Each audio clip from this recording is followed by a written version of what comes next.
आपका प्रश्न है कि लोहे से जिंक लेपित करने की क्रिया को क्या कहते हैं। बहुत ही बेहतरीन क्वेश्चन है। आप सभी को बताना है कि लोहे से जिंक लेपित करने की क्रिया को क्या कहते हैं। ऑप्शन है संक्षारण, ऑप्शन बी गैल्वेनीकरण, ऑप्शन सी पानी चढ़ाना और ऑप्शन डी विद्युत अपघटन। तो इस प्रश्न का सही जवाब हो जाएगा गैल्वेनीकरण। ऑप्शन नंबर बी इस प्रश्न का बिल्कुल सही जवाब है। आपको बताना है कि ग्लूकोज के एक अणु में ऑक्सीजन के कितने परमाणु होते हैं। तो ऑप्शन को ध्यान से देखिए और बताइए कि इस प्रश्न का सही उत्तर क्या होगा। तो इस प्रश्न का सही जवाब होगा ऑप्शन नंबर बी, यानी कि 6। चलते हैं अगले प्रश्न की ओर। अगला प्रश्न है कि दर्पण की चौड़ाई को क्या कहते हैं। तो आप सभी को बताना है कि दर्पण की चौड़ाई को क्या कहते हैं। जल्दी से बताइए कि इस प्रश्न का सही उत्तर क्या होगा। तो दर्पण की चौड़ाई को कहते हैं द्वारक। ऑप्शन नंबर बी इस प्रश्न का बिल्कुल सही जवाब है। एक और बेहतरीन क्वेश्चन कि भस्म जल में घुलकर कौन सा आयन देता है। ऑप्शन को ध्यान से पढ़िए और बताइए कि भस्म जिसे हम क्षार कहते हैं जल में घुलकर कौन सा आयन देता है। तो इस प्रश्न का सही जवाब हो जाएगा हाइड्रो ऑक्साइड आयन, यानी कि ऑप्शन नंबर सी इस प्रश्न का बिल्कुल सही जवाब है। नमस्ते, आप सभी का स्वागत है फिर से एक नई वीडियो में। इस वीडियो में हम पढ़ने वाले हैं साइंस के 45 ऑब्जेक्टिव क्वेश्चन जो कि आपके मैट्रिक बोर्ड परीक्षा में पूछे गए हैं।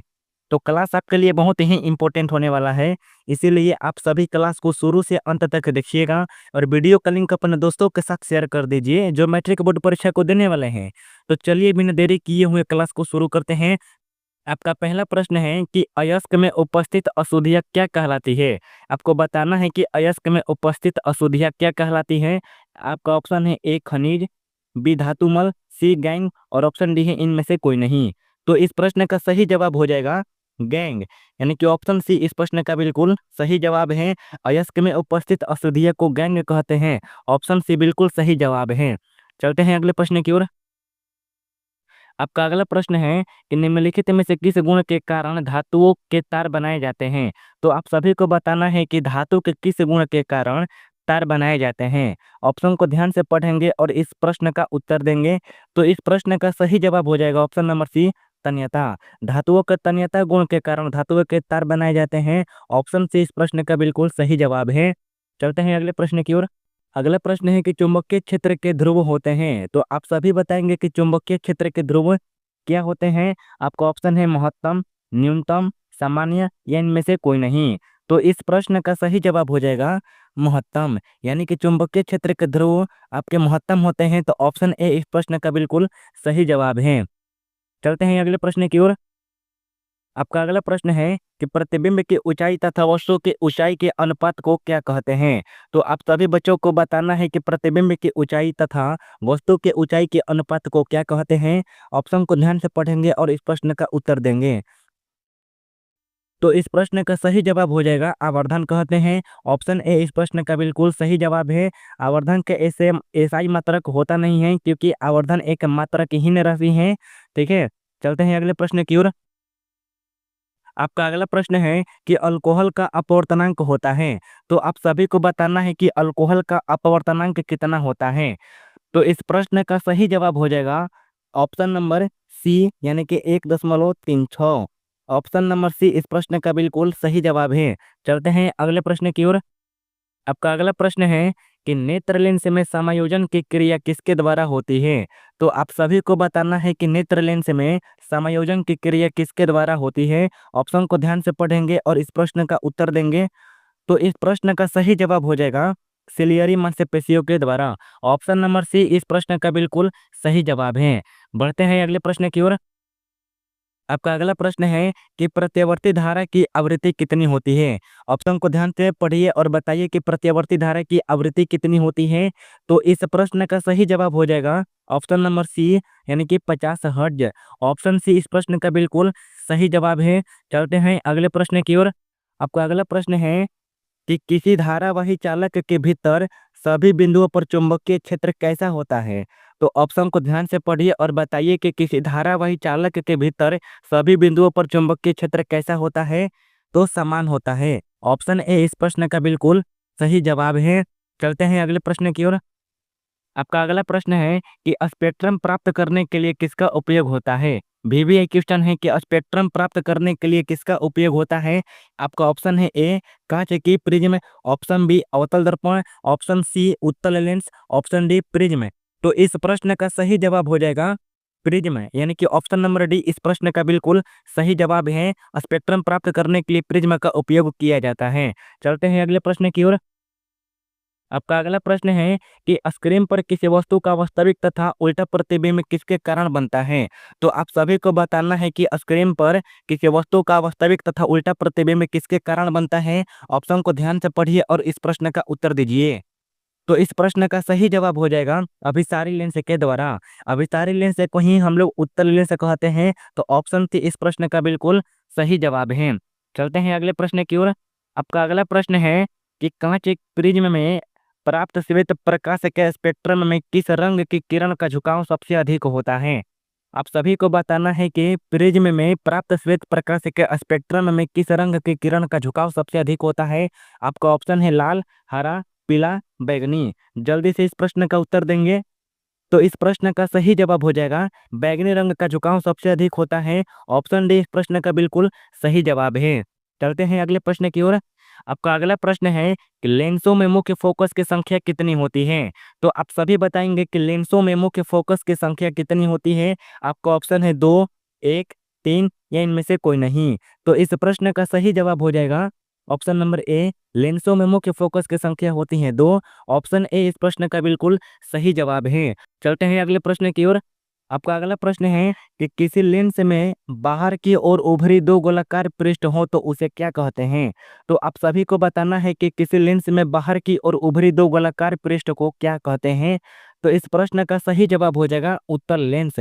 ऑप्शन बी इस प्रश्न का बिल्कुल सही जवाब है। बढ़ते हैं अगले प्रश्न की ओर। आपका अगला प्रश्न है कि रोगियों की आंख, नाक, कान, गला चेक करने के लिए डॉक्टर किस दर्पण का उपयोग करते हैं। बीबीआई क्वेश्चन है। आप सभी को बताना है कि रोगियों की आंख, नाक, कान, गला चेक करने के लिए डॉक्टर किस दर्पण का उपयोग करते हैं। आपका ऑप्शन है ए अवतल दर्पण, बी समतल दर्पण, सी उत्तल दर्पण और ऑप्शन डी है इनमें से कोई नहीं। तो इस प्रश्न का सही जवाब हो जाएगा ऑप्शन नंबर ए अवतल दर्पण, यानी कि रोगियों की आंख, नाक, कान, गला चेक करने के लिए डॉक्टर हमेशा अवतल दर्पण का ही उपयोग करते हैं। ऑप्शन ए इस प्रश्न का बिल्कुल सही जवाब है। चलते हैं अगले प्रश्न की ओर। अगला प्रश्न है बिजली का फ्यूज तार बना होता है। आप सभी को बताना है कि बिजली का फ्यूज तार किसका बना होता है। आपका ऑप्शन है ए टिन का, बी तांबे का, ऑप्शन सी तांबे और टिन दोनों का और ऑप्शन डी इनमें से कोई नहीं। तो जल्दी से बताइए कि इस प्रश्न का सही उत्तर क्या होगा। इस प्रश्न का सही जवाब होगा तांबे और टिन का बना होता है। ऑप्शन नंबर सी इस प्रश्न का बिल्कुल सही जवाब है। चलते हैं अगले प्रश्न की ओर। आपका अगला प्रश्न है कि जिस पदार्थ से विद्युत का प्रवाह आसानी से नहीं होता है उसे क्या कहते हैं। तो आप जल्दी से बताइए कि जिस पदार्थ से विद्युत का प्रवाह आसानी से नहीं होता है उसे क्या कहते हैं। उसे विद्युत रोधी कहते हैं। ऑप्शन ए इस प्रश्न का बिल्कुल सही जवाब है। चलते हैं अगले प्रश्न की ओर। आपका अगला प्रश्न है क्या प्रोटॉन आवेशन की क्रिया में भाग लेता है। तो आप सभी को बताना है कि प्रोटॉन आवेशन की क्रिया में भाग लेता है। जी हाँ, प्रोटॉन आवेशन की क्रिया में भाग लेता है। ऑप्शन बी इस प्रश्न का बिल्कुल सही जवाब है। चलते हैं अगले प्रश्न की ओर। आपका अगला प्रश्न है कि परिपथ में किसी दो बिंदुओं के बीच का विभवांतर मापा जाता है किसके द्वारा। तो आप सभी बच्चों को बताना है कि विभवांतर किस यंत्र के द्वारा मापा जाता है। तो वोल्टमीटर से मापा जाता है। ऑप्शन नंबर बी इस प्रश्न का बिल्कुल सही जवाब है। चलते हैं अगले प्रश्न की ओर। आपका अगला प्रश्न है कि निम्नलिखित में से किसका अर्थ जल होता है। आप सभी बच्चों को बताना है कि इन चार ऑप्शन में से किसका अर्थ जल होता है। जल्दी से बताएंगे। तो इस प्रश्न का सही जवाब हो जाएगा हाइड्रो। ऑप्शन नंबर ए इस प्रश्न का बिल्कुल सही जवाब है। हाइड्रो का अर्थ होता है जल। चलते हैं अगले प्रश्न की ओर। अगला प्रश्न है कि ताप बढ़ने पर चालक का प्रतिरोध आपका ऑप्शन है बढ़ता है, घटता है, अपरिवर्तित रहता है और ऑप्शन डी है कोई नहीं। तो आप सभी बताइए कि ताप बढ़ने पर चालक का प्रतिरोध क्या होता है। तो ताप बढ़ने पर चालक का प्रतिरोध बढ़ता है। इस प्रकार ऑप्शन ए इस प्रश्न का बिल्कुल सही जवाब है। चलते हैं अगले प्रश्न की ओर। आपका अगला प्रश्न है कि प्रकाश क्या है। तो आप सभी को बताना है कि प्रकाश क्या है। आपका ऑप्शन है ए कणों का प्रवाह, ऑप्शन बी आंखों को प्रभावित करने वाली ऊर्जा, ऑप्शन सी तापमान बढ़ाने वाली ऊर्जा और ऑप्शन डी है इनमें से कोई नहीं। तो इस प्रश्न का सही जवाब हो जाएगा कि आंखों को प्रभावित करने वाली ऊर्जा को ही प्रकाश कहते हैं। ऑप्शन नंबर बी इस प्रश्न का बिल्कुल सही जवाब है। चलते हैं अगले प्रश्न की ओर। आपका अगला प्रश्न है कि स्थिर विद्युत में आवेश कैसे रहता है। तो आप सभी बताइए कि स्थिर विद्युत में आवेश कैसे रहता है। ऑप्शन को ध्यान से पढ़िए और उत्तर दीजिए। तो इस प्रश्न का सही जवाब हो जाएगा कि स्थिर विद्युत में आवेश विराम अवस्था में रहता है। तो ऑप्शन नंबर ए इस प्रश्न का बिल्कुल सही जवाब है। चलते हैं अगले प्रश्न की ओर। आपका अगला प्रश्न है कि दूरदृष्टि दोष वाली आंखें साफ साफ देख सकती हैं। तो आप सभी को बताना है कि दूरदृष्टि दोष वाली आंखें साफ साफ देख सकती हैं। आपका ऑप्शन है निकट के वस्तु को, ऑप्शन बी दूर के वस्तु को, ऑप्शन सी बड़ी वस्तु को और ऑप्शन डी छोटी वस्तु को। तो इस प्रश्न का सही जवाब हो जाएगा कि दूर की वस्तु को दूरदृष्टि दोष वाली आंखें साफ साफ देख सकती हैं। तो ऑप्शन नंबर बी इस प्रश्न का बिल्कुल सही जवाब है। चलते हैं अगले प्रश्न की ओर। आपका अगला प्रश्न है कि तालाब का जल कम गहरा दिखाई देने का कारण क्या है। बीबीआई क्वेश्चन है कि तालाब के पानी का कम गहरा दिखाई देना किसके कारण होता है। ऑप्शन को ध्यान से पढ़ेंगे और बताएंगे कि इसका सही उत्तर क्या होगा। ऑप्शन नंबर ए इस प्रश्न का बिल्कुल सही जवाब है कि प्रकाश के अपवर्तन के कारण तालाब का जल कम गहरा दिखाई देता है। चलते हैं अगले प्रश्न की ओर। आपका अगला प्रश्न है कि मृत्यु के पश्चात कितने घंटे के अंदर नेत्र निकाल लेना चाहिए। तो आप सभी को बताना है कि मृत्यु के पश्चात कितने घंटे के अंदर नेत्र निकाल लेना चाहिए। तो इस प्रश्न का सही उत्तर होगा 4 से 6 घंटे के भीतर नेत्र को निकाल लेना चाहिए। तो ऑप्शन नंबर बी इस प्रश्न का बिल्कुल सही जवाब है। चलते हैं अगले प्रश्न की ओर। आपका अगला प्रश्न है कि नीला तथा हरा प्रकाश मिलाने से किस रंग का प्रकाश प्राप्त होगा। तो आपका ऑप्शन है हरा, ऑप्शन बी श्यान, ऑप्शन सी पीला और ऑप्शन डी है नीला। तो इस प्रश्न का सही जवाब हो जाएगा कि नीला और हरा प्रकाश को मिलाने से श्यान रंग का प्रकाश आपको प्राप्त होगा। तो ऑप्शन बी इस प्रश्न का बिल्कुल सही जवाब है। चलते हैं अगले प्रश्न की ओर। आपका अगला प्रश्न है कि चुंबकीय क्षेत्र की तीव्रता का एसआई मात्रक है। ऑप्शन को ध्यान से पढ़िए और बताइए कि चुंबकीय क्षेत्र की तीव्रता का एसआई मात्रक क्या है। तो इस प्रश्न का सही जवाब हो जाएगा टेस्ला, यानी कि ऑप्शन नंबर बी इस प्रश्न का बिल्कुल सही जवाब है। चलते हैं अगले प्रश्न की ओर। आपका अगला प्रश्न है कि चुंबकीय क्षेत्र रेखाओं की निकटता क्या बतलाती है। तो आप सभी बताइए कि चुंबकीय क्षेत्र की रेखाओं की निकटता क्या बतलाती है। आपका ऑप्शन है क्षेत्र का मान, ऑप्शन बी मान व दिशा दोनों, ऑप्शन सी क्षेत्र की दिशा और ऑप्शन डी है कोई नहीं। तो इस प्रश्न का सही जवाब हो जाएगा क्षेत्र का मान, यानी कि चुंबकीय क्षेत्र की रेखाओं की निकटता क्षेत्र का मान बतलाती है। ऑप्शन नंबर ए इस प्रश्न का बिल्कुल सही जवाब है। चलते हैं अगले प्रश्न की ओर। आपका अगला प्रश्न है कि दर्पण की चौड़ाई को क्या कहते हैं। बीबीआई क्वेश्चन है, बताना है कि दर्पण की चौड़ाई को क्या कहते हैं, जल्दी से बताइए। तो इस प्रश्न का सही जवाब हो जाएगा द्वारक। दर्पण की चौड़ाई को द्वारक कहते हैं। ऑप्शन नंबर बी इस प्रश्न का बिल्कुल सही जवाब है। चलते हैं अगले प्रश्न की ओर। आपका अगला प्रश्न है कि भस्म, जिसे हम क्षार भी कहते हैं, जल में घुलकर कौन सा आयन देता है। तो आप सभी को बताना है कि भस्म जल में घुलकर कौन सा आयन देता है। आपका ऑप्शन है A hydroxyl ion, option B hydrogen ion, option C hydro oxide ion और ऑप्शन डी कोई नहीं। तो इस प्रश्न का सही जवाब हो जाएगा हाइड्रो ऑक्साइड आयन, यानी कि ऑप्शन नंबर सी इस प्रश्न का बिल्कुल सही जवाब है। चलते हैं अगले प्रश्न की ओर। आपका अगला प्रश्न है कि वे लवण जो अम्ल तथा क्षार के पुनः उदासीनीकरण से बनते हैं उन्हें क्या कहा जाता है। आपका ऑप्शन है ए सामान्य लवण, ऑप्शन बी अम्लीय लवण, ऑप्शन सी क्षारीय लवण और ऑप्शन डी कोई नहीं। तो आप सभी बच्चे बताइए कि वे लवण जो अम्ल तथा क्षार के पूर्ण उदासीनीकरण से बनते हैं उन्हें क्या कहा जाता है। तो उन्हें सामान्य लवण कहते हैं। तो ऑप्शन नंबर ए इस प्रश्न का बिल्कुल सही जवाब है। और सामान्य लवण का रासायनिक सूत्र होता है NaCl और इसका रासायनिक नाम होता है सोडियम क्लोराइड। चलते हैं अगले प्रश्न की ओर। आपका अगला प्रश्न है कि प्रथम कार्बनिक यौगिक यूरिया का संश्लेषण किसने किया था। तो आप सभी को बताना है कि प्रथम कार्बनिक यौगिक यूरिया का संश्लेषण किसने किया था। तो इस प्रश्न का सही जवाब हो जाएगा वोहलर ने, यानी कि ऑप्शन नंबर सी इस प्रश्न का बिल्कुल सही जवाब है वोहलर ने। चलते हैं अगले प्रश्न की ओर। आपका अगला प्रश्न है कि लोहे से जिंक लेपित करने की क्रिया को क्या कहते हैं। वीवीआई क्वेश्चन है, बताना है कि लोहे से जिंक लेपित करने की क्रिया को क्या कहते हैं, तो गैल्वेनीकरण कहते हैं। ऑप्शन नंबर बी इस प्रश्न का बिल्कुल सही जवाब है। चलते हैं अगले प्रश्न की ओर। अगला प्रश्न है कि निम्नलिखित में से कौन सबसे अधिक अभिक्रियाशील है। ऑप्शन को ध्यान से पढ़ेंगे और बताएंगे कि इनमें से कौन सबसे अधिक अभिक्रियाशील है। तो इन चार ऑप्शन में सबसे अधिक अभिक्रियाशील आपका कॉपर यानी कि तांबा, यानी कि ऑप्शन नंबर ए इस प्रश्न का बिल्कुल सही जवाब है। कॉपर सबसे अधिक अभिक्रियाशील है। चलते हैं अगले प्रश्न की ओर। आपका अगला प्रश्न है कि ग्लूकोज के एक अणु में ऑक्सीजन के कितने परमाणु होते हैं। तो आप सभी को बताना है कि ग्लूकोज के एक अणु में ऑक्सीजन के कितने परमाणु होते हैं। ग्लूकोज का रासायनिक सूत्र होता है C6H12O6। तो आपको बताना है कि ग्लूकोज के एक अणु में ऑक्सीजन के कितने परमाणु होते हैं, तो 6 परमाणु होते हैं। ऑप्शन नंबर बी इस प्रश्न का बिल्कुल सही जवाब है। चलते हैं अगले प्रश्न की ओर। आपका अगला प्रश्न है कि तत्वों की आवर्त सारणी के प्रारंभिक विकास में किसका प्रमुख योगदान रहा। तो आप सभी बताइए कि तत्वों की आवर्त सारणी के प्रारंभिक विकास में किसका प्रमुख योगदान रहा। तो इस प्रश्न का सही जवाब हो जाएगा मेंडलीव का योगदान रहा। ऑप्शन नंबर सी इस प्रश्न का बिल्कुल सही जवाब है। चलते हैं अगले प्रश्न की ओर। आपका अगला प्रश्न है कि निम्नलिखित में से किसे आसानी से चाकू द्वारा काटा जा सकता है। आपका ऑप्शन है लिथियम, कैल्शियम, तांबा, लोहा। तो आप सभी बताइए कि किसे आसानी से चाकू द्वारा काटा जा सकता है। तो ऑप्शन नंबर ए इस प्रश्न का बिल्कुल सही जवाब है। लिथियम को आसानी से चाकू द्वारा काटा जा सकता है। चलते हैं अगले प्रश्न की ओर।